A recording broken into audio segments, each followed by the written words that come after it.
Қазаннан қақпақ кетсе, иттен ұят кетеді дейді. Біздің жас мемлекетіміздің қақпағы ашылған көрінеді. Сондықтан ұяты кеткендер талан-таражға салып жатқан ашылып жатыр. Осындай күдік көбіміздің көңілімізде жүрген бұрыннан. Қайда кетіп жатыр бұл Қазақстанның байлығы деген? Бірақ нақ басып, тап басып ешқайсымыз айтылған жоқпыз.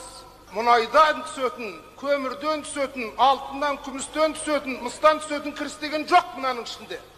Мұна біз осы шет мемлекеттерден несие дегенді алып жатырмыз Америкадан Жапонияға дейін. Соның барлығы басая қанша? Қай жерге жұмсалды, қай мақсатқа кетті? Осының көзін ашу керек. Мұна басшылықтан білмеймін, қолынан әзір ол әрекет келетін емес. Сізбен біз, халық сенген депутаттар осының көзін ашып, нақтылап, халыққа өзінің дәулетін өзінің қолына берейік.